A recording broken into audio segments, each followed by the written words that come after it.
The metronome on the piano bench had not been touched in years, but it still kept time click, click, click, the way a guilty conscience does.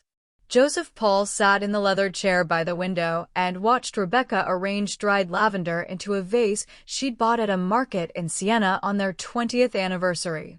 She hummed while she worked. She always hummed. It was the sound of a woman who believed, completely, that her life made sense. To her, he was Joseph, the man who fell asleep during films and apologized to furniture he bumped into.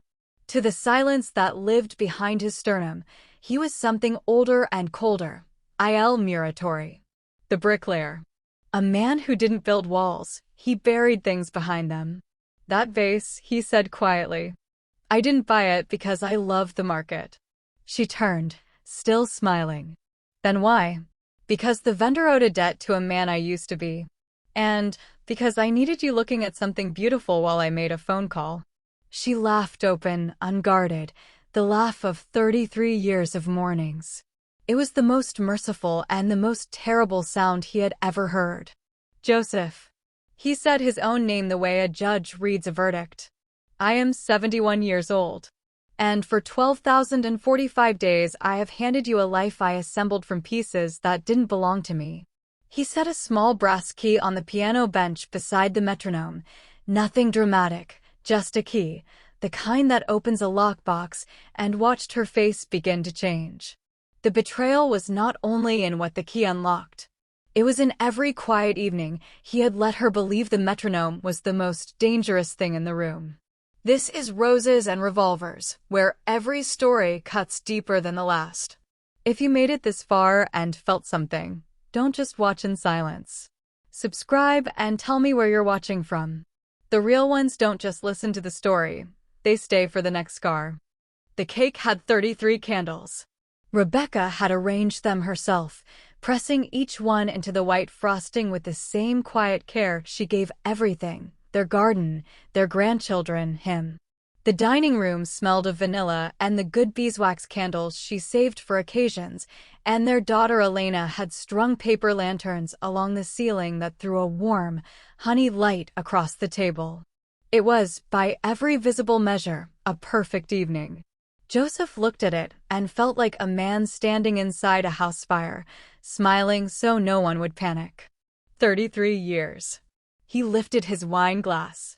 He toasted. He laughed at the right moments.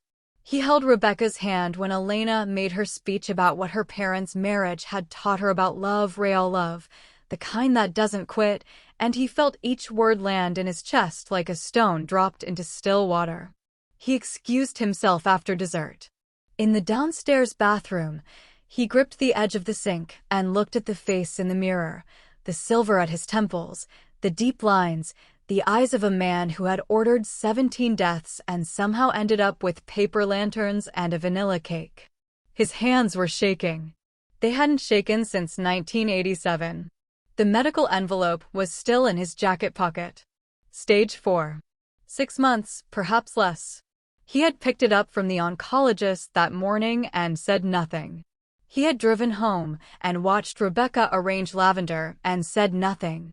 He had smiled through 33 candles and said nothing. But upstairs, in the locked panel behind the bedroom mirror, was everything. And tonight, for the first time in 12,045 days, Joseph Paul realized he was going to have to open it. He waited until Elena's car disappeared down the street. Then he said, "Come downstairs with me." Not a question.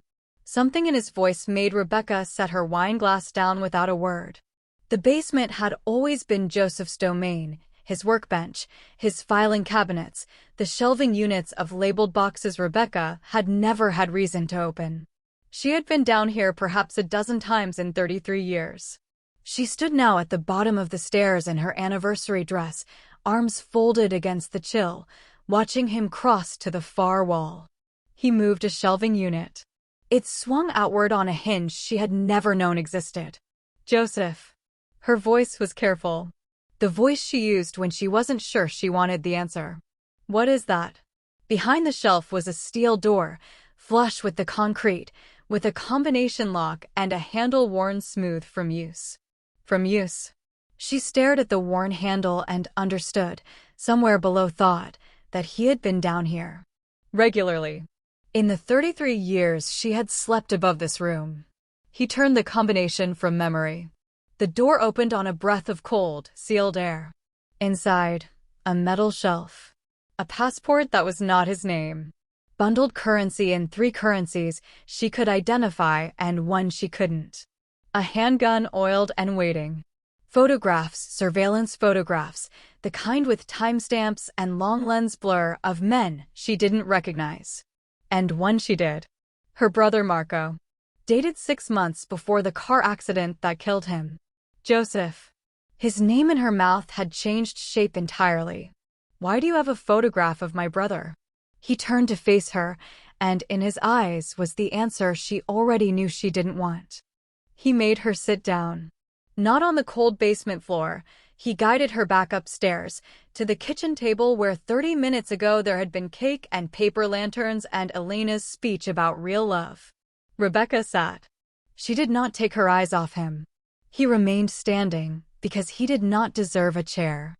My name, he began, is not Joseph Paul. The kitchen clock ticked. Outside, a neighbor's dog barked once and went quiet. He told her. Not everything, not yet, but enough. Born Giuseppe Palermo, in a Carroll Gardens brownstone, 3rd son of a man who collected debts for the Cavallo family before Joseph was old enough to understand what that meant. By 19 he was running errands. By 24 he was running men. By 32 he was il muratore, the one they called when something needed to be permanently removed from the equation. He was good at it. That was the sickest part. He had been extraordinarily, efficiently good at it. I was scheduled to be killed in the spring of 1991, he said. Someone inside the family had decided I knew too much to be managed. So I disappeared first. New name. New city. New life, built from scratch on top of everything I'd done. Rebecca's hands were flat on the table. She hadn't moved them. The night we met, he continued, his voice dropping to something barely above a whisper. The charity gala. The man who spilled wine on your dress and introduced himself, that was not a coincidence, Rebecca. He looked at her directly because she deserved that much. I was placed in that room. I was told to build a credible life. And you were. He stopped. I was what? She whispered. You were recommended. She didn't scream. That was the thing that frightened him most. Rebecca stood up slowly, the way a person does when their legs have gone uncertain beneath them, and she walked to the kitchen window and stood with her back to him. Outside, the garden was dark. The lavender she'd arranged earlier sat in the sienna vase on the sill, and she stared at it like she was trying to remember who had bought it and why. Then the memories began to move through her. He could see it happening, her shoulders, the way they shifted, each recollection arriving like a quiet blow. Marco's funeral. Joseph had held her for an hour in the church parking lot. She had soaked his collar through. He had held her. Daniel's birth, their firstborn, 30 years ago, Joseph had arrived at the hospital with flour on his shirt, apologizing, said he'd lost track of time baking. She had laughed. She had loved that detail. She had told that story at every family dinner for 3 decades. Where were you, she said. Not a question. A door opening onto something she wasn't sure she could survive walking through. When Daniel was born. Where were you actually? Joseph said nothing. She turned. Her eyes were dry, which was worse than tears. The fishing trips. The architecture conferences. Boston. Milan. Phoenix. Her voice was gaining an edge now, something hardening beneath the grief like bone beneath skin. How many of those were real? Rebecca. How many, Joseph? The number sat in his throat like gravel. Before he could speak, her phone lit up on the table between them. Elena's name on the screen. And beneath it, a text message that made Rebecca's face drain completely white. Mom. There's a man outside the house. He's been there for an hour. He's watching. If you made it this far, you're not just watching, you're part of this story now. Subscribe, and I'll see you in the next one. Joseph was at the window before Rebecca could reach for her phone. He scanned the street with the practiced stillness of a man whose eyes had never fully retired, checking sight lines, noting the parked cars, reading the dark the way other men read newsprint. After a moment, he stepped back and drew the curtain. Stay away from the glass. That is not an answer. Elena is fine. The man outside is named Caruso. He's been rotating with 2 others every 72 hours for the past 11 years. He said it calmly, which was somehow the most destabilizing thing he had done all evening. He works for me. Rebecca stared at him. Our neighbor. Retired. Before that, he was very good at making problems stop existing. He moved to the hallway, checked the front door, returned. The Abate's on the left, same. Sal was with the Cavallo family for 19 years before I arranged his exit.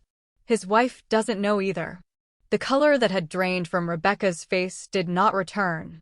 You built a she couldn't finish it. She tried again. This entire street. Not the entire street. 3 houses. Enough coverage. He sat down across from her, his voice stripped of everything except the bare, ugly facts.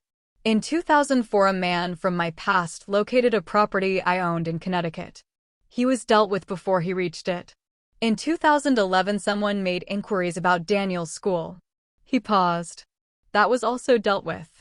Rebecca's hand went to her mouth. I kept you safe, he said. I know what that sounds like now.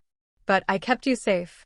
By turning our neighborhood into some kind of, her voice broke clean in half. Joseph. What did you do to Marco? The silence before he spoke lasted a long time.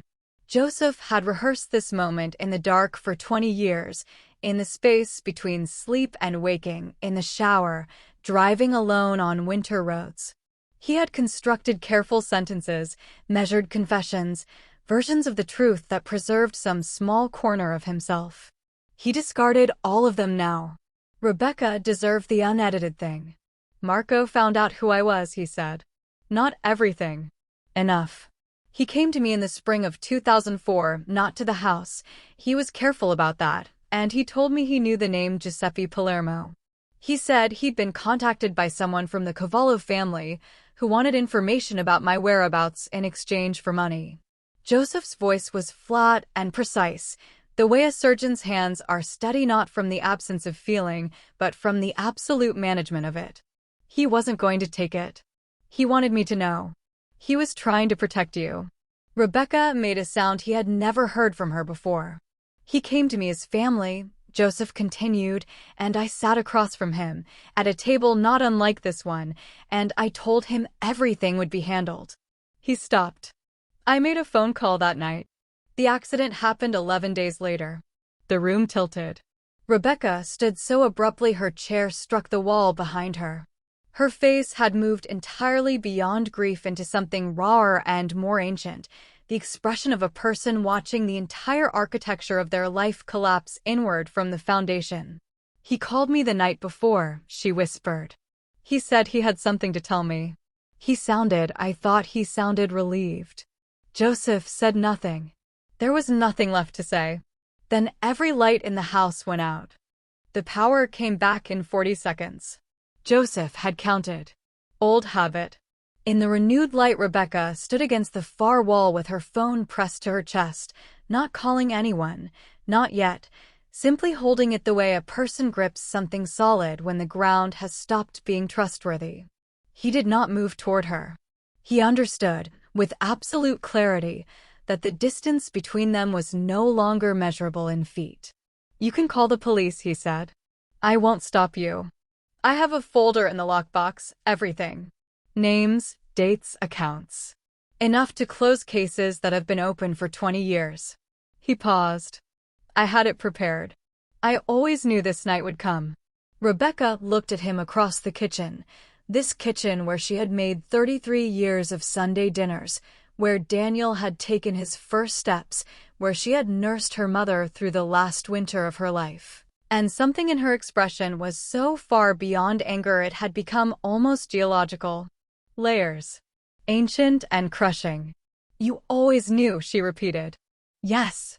And you chose, every single morning, you chose to come downstairs and burn the toast and listen to Puccini and be Joe, her voice fractured on his name.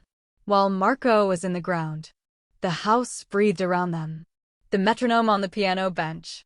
The lavender in the sienna vase. 33 years of carefully constructed ordinary life pressing in from every wall. I loved you, he said. That was never a lie. It is the only lie that matters. She looked down at her phone. Her thumb hovered over the screen. Then from the back of the house came the precise, unmistakable sound of a door handle turning. Joseph moved before the handle finished turning. 30 years of suburban life fell away in the space of a single second, the toast burning, the opera weeping, the flower on the shirt, and what remained was something older and colder and terrifyingly competent. He crossed the kitchen in 4 steps, put himself between Rebecca and the hallway, and had the lockbox gun in his hand before she had time to process that he'd left the room. Get behind the piano, he said. Not Joseph. Not Joe. The voice of Il Muratori, now. Do not move until I tell you. The man who came through the back door was perhaps 60, heavy-set, with the particular stillness of someone who had spent a lifetime in rooms where stillness was a survival skill. He stopped when he saw the gun. He smiled, which was worse than if he hadn't. Giuseppe. The old name in a stranger's mouth made Rebecca flinch from across the room. You look well for a dead man. Testa. Joseph kept the gun level. You have about 30 seconds to tell me who sent you before this becomes a very short conversation. Nobody sent me. Testa's eyes moved to Rebecca, one slow, deliberate look that communicated everything. I know who she is. I know what she means to you. I came to collect what the Cavallo family is owed. 30 years of interest. He reached into his coat. What happened next took 11 seconds. Rebecca would replay those 11 seconds for the rest of her life, the sounds, the terrible efficiency, the man she had loved for 33 years moving through the kitchen like something she had no language for. When it was over, Testa was on the floor and Joseph was standing over him, breathing hard. He turned to face her. In his eyes she finally saw the whole truth of him, and she had no idea if the man looking back at her was her husband or a stranger wearing his face. Stay with me until the end, because this story will shock you to the core. Before we continue, don't forget to like this video. Hit subscribe and comment where you're watching from. Now, Joseph Paul died on a Tuesday, which felt right. Not a Sunday. Sundays had belonged to the lie. He went quietly in the upstairs bedroom, with the window open because he had always claimed he slept better with outside air. Rebecca sat beside him and held the hand that had signed death warrants and burned toast in equal measure, and she did not speak, and neither did he, and at 4:17 in the morning he simply stopped. Like a metronome running down. The lawyers came the following week. The money was significant, obscenely, impossibly significant, held in structures so elaborate it had taken Joseph 2 decades to build them and would take the government another decade to find half of them. The house was hers. The accounts were hers. The folder of confessions, notarized and complete, sat on the kitchen table for 11 days before she decided what to do with it. She did not call the police. She was not sure, yet, what that said about her. What she knew was this: the love had been real. She had examined it from every angle, turned it over in the sleepless hours, tested it against everything she now knew, and it had remained stubbornly, infuriatingly, completely real. A real thing built on a foundation of ash and bone and 33 years of chosen blindness. In April, she went to the garden. She pulled every rose bush out by the root, all of them, every one he had planted in soil he had chosen for its depth, and she turned the earth over until it was clean, and she planted lavender, because it had been hers from the beginning. She was on her knees in the dirt when she found the first one. A small steel case. Combination lock. Her name engraved on the lid.